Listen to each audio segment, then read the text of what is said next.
Good morning बच्चों। मैं प्रमोदनी शर्मा, श्री अग्रसेन शिक्षक प्रशिक्षण महिला महाविद्यालय ए ब्लॉक रणजीत नगर भरतपुर से। आज समावेशी शिक्षा के अंतर्गत हम पढ़ेंगे समावेशी शिक्षा के प्रतिमान। यानी कि समावेशी शिक्षा क्या है, ये तो आपको बताया था कि किस प्रकार से सभी अशक्त निशक्त जितने भी बच्चे हैं सबको मिलाकर जो शिक्षा प्रदान की जाती है वो समावेशी शिक्षा कहलाती है। अब समावेशी शिक्षा के प्रतिमान कौन कौन से हैं? जैसे सबसे पहले हम लेते हैं धर्मार्थ प्रतिमान। धर्मार्थ प्रतिमान से तात्पर्य ये है कि ये एक तरह की चैरिटी होती है जो बच्चों की आवश्यकता के अनुसार उनको उनकी विशेषताओं के अनुसार शिक्षा प्रदान करने के अनुसार सहायता प्रदान करने का काम करती है। फिर दूसरा हमारा होता है जैव केंद्रिक मॉडल।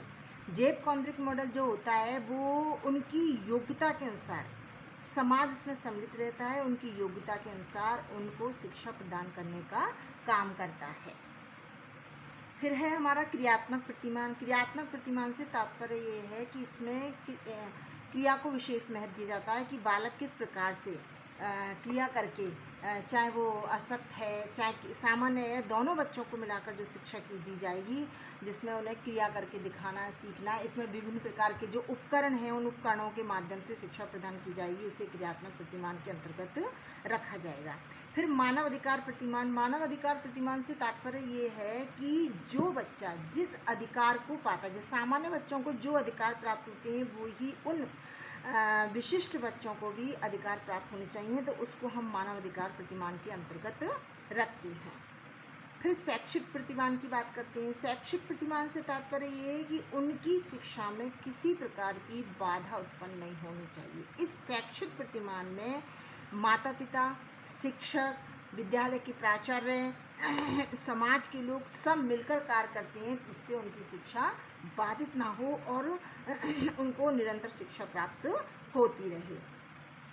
फिर पुनर्वास प्रतिमान। पुनर्वास जैसा कि इसके नाम से ही पता है कि उन्हें इस प्रकार की कि वो अपने जीवन यापन को कर सकें। पुनर्वास प्रतिमान से तात्पर्य होगा कि अपने जीवन यापन को वो कर सकें।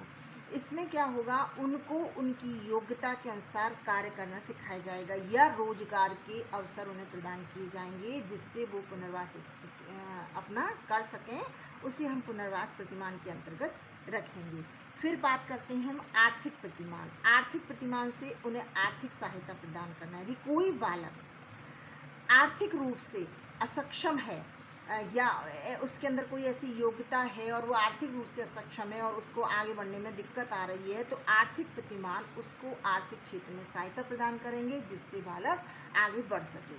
फिर सांस्कृतिक प्रतिमान। ऐसा नहीं है कि वो विशिष्ट बच्चे हैं तो वो संस्कृति से बिलग रहेंगे, संस्कृति उनकी कोई खान पान, रहन सहन, रीति रिवाज और जो भी हमारे आसपास के समाज में जो भी देखते हैं बच्चे, सीखते हैं बच्चे, वो सांस्कृतिक प्रतिमान के अंतर्गत आएंगे और उनको वो आगे बढ़ाने का प्रयास करेंगे। तो आज हमने इसमें पढ़ा समावेशी शिक्षा के प्रतिमान में धर्मार्थ प्रतिमान, जिसे हम चैरिटी भी कह सकते हैं, जैव केंद्रिक मॉडल जो कि समाज और विद्यालय के शिक्षक वगैरह सब मिलकर जिसमें सहायता करते हैं, बच्चे को उसकी योग्यता के अनुसार प्रदान की जाती है। फिर क्रियात्मक प्रतिमान है जिसमें क्रिया के आधार पर करेंगे।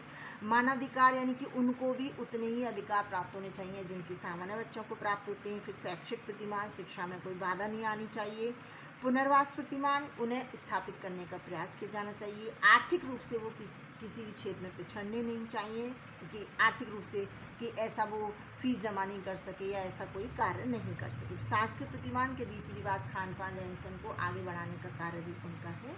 आज की क्लास में इतना ही, बाकी का हम कल की क्लास में पढ़ेंगे।